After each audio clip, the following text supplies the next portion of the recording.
My stepmother is dying and I couldn't be happier. Right about now, you're probably reading this title and thinking something along the lines of, oh my gosh, that's so horrible. How could anyone think that? And thinking what a terrible person I am. And maybe you're right, but from the time I was 5 years old to the last time I spoke with her, this woman has made it her life's mission to be as petty and vindictive as possible to me, for seemingly no reason whatsoever. Some highlights in no particular order include, my name is Heather, but she would constantly call me little heifer because of my weight. She did this from when I was 5 to when I got to middle school, at which point she dropped the little part and just called me heifer until I moved out. It didn't matter how many times I literally begged her to stop, or how many times I was literally brought to tears because of it. According to her, I either needed to grow thicker skin or lose some weight. When I was 11, we got into an argument over one of my friends, who was a boy, coming over. It devolved pretty quickly, and when I ended up slamming the door to my room in frustration, she had the door removed from my room. It stayed that way till the day I moved out. Poured lemonade on my laptop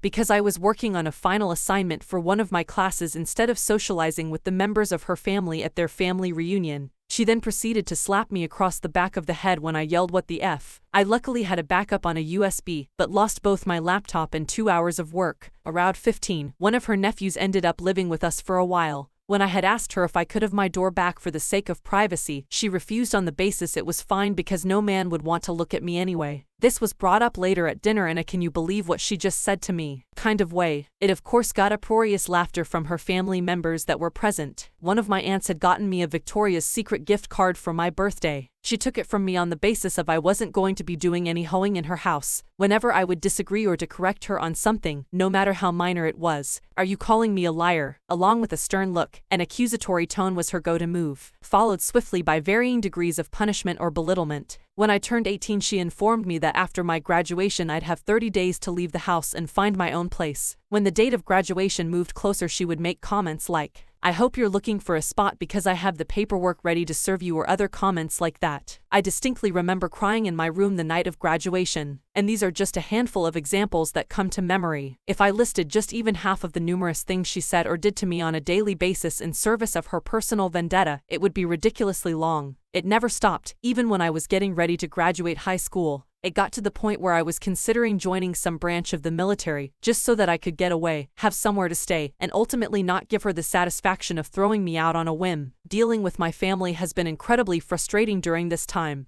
It had been years since I spoke to either my dad or my half-sister, and yet the first thing out of their mouth is how I need to be at the hospital, since in her moments of lucidity, she's been asking for me to be there. They've both essentially been telling me that I need to put all the things that happened between us behind me since she's not that person anymore. It might sound dramatic, but what's yesterday's news to them is every day to me. There isn't a day that goes by that I don't remember some awful thing she said or did to belittle me, where I don't hear her snide little voice in my head with everything I do, with every decision I make. And I hate it. I hate how she had gradually turned my dad from my best friend into a meek little fence rider that ultimately chose her because of some biblical BS about clinging to his wife and forsaking all others. I hate how I was treated like a disgusting, less than human slob that wasn't worthy of love or respect. I hate how so many people were willing to look the other way or justify her trashy behavior, and anyone who called her out was pushed away. Most of all, I hate how everyone is willing to hand wave it all away, and I'm expected to just let it all go because she's got at most a few months to live now. So yeah, the thought that she's cooped up in some trashy hospital bed, constantly soiling herself because she can't even control her basic bodily functions anymore brings me joy. The idea that she lives in constant fear of if she'll even wake up the next time she closes her eyes makes my food taste better. And the fact I can give her the biggest middle finger on her way out makes me smile from ear to ear. If that makes me a terrible person,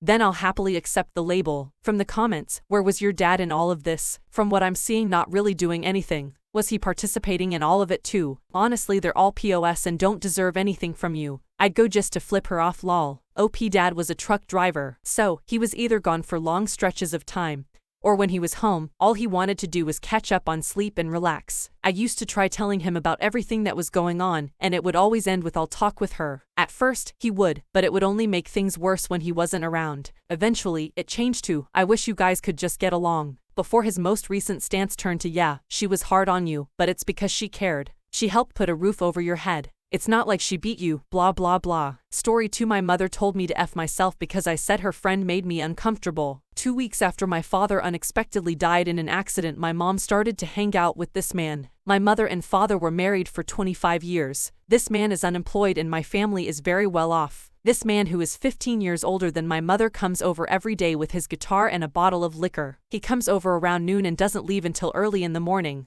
He makes inappropriate comments to me and my mother. My mom started to invite him to family events. I, 19 female, told my mother he makes me very uncomfortable and I'm not comfortable with him being incorporated into our family because she started to invite him to birthday parties and family dinners, and she ignored everything I said. I cried to her every day begging her to not have him over for a day, and she laughed in my face, had him over despite seeing I was physically uncomfortable. I told her very clearly I am so uncomfortable I'd like to go to therapy to fix this, and she told me to F myself. She said I cannot control who she is friends with and started to pick me apart. She screamed at me for an hour telling me I'm a waste of oxygen and she wished she never gave birth to me. Now we fight every day because he is around every day. I wish she would respect that he makes me uncomfortable and not have him around when I am. She is a trashy mother who doesn't care about her children and how they feel. She doesn't allow me to go to therapy because she doesn't want me talking about her to a therapist, and she screamed at me saying my problems don't exist. I think my father dying is enough reason to go to therapy. I don't understand why she's so defensive over him. She treats him like a boyfriend and she despises me because I don't approve of him. The second I graduate college I am never talking to her again. I am away at college now, but whenever I am home this is a fight, and when I am at college she will call me and say you can't embarrass me and make a scene if you see him at Thanksgiving dinner. She cares more about her reputation than her own child and how they're so uncomfortable. Can someone please explain this? Why is he so comfortable with being around and why are there no boundaries? Why is this all happening after my father dies? From the comments, if he started coming over only 2 weeks after your father died, your mother might have already known him beforehand. It's odd that he started spending most of his waking hours at your house, even if he is unemployed.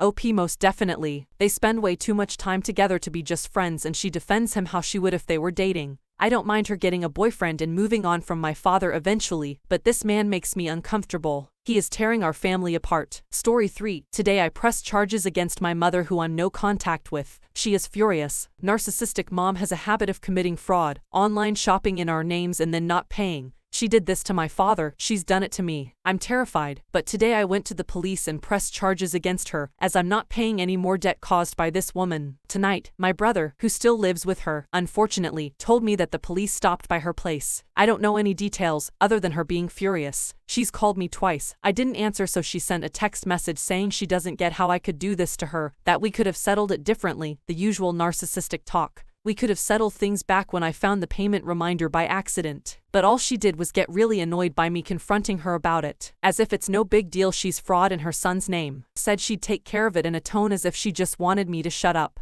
Which I guess was true in a way. She's had plenty of time to pay up but decided to sweep it under the rug. Just like she deals with her own debt instead of taking accountability for once. There's a good chance she's going to show up at my door. I may or may not be forced to let her in, as my dog goes crazy over the doorbell and the walls are very thin. Should it come to this, I'll gray rock as if my life depends on it, but I won't let her walk over me anymore. Police is on speed dial just in case. Still, I'm terrified as I don't know what she'll do. From the comments, she is a thief. Pressing charges is the only way. Lock up your credit ASAP. OP I'm in Europe, Austria. Credit isn't a thing here, thankfully. But I agree wholeheartedly.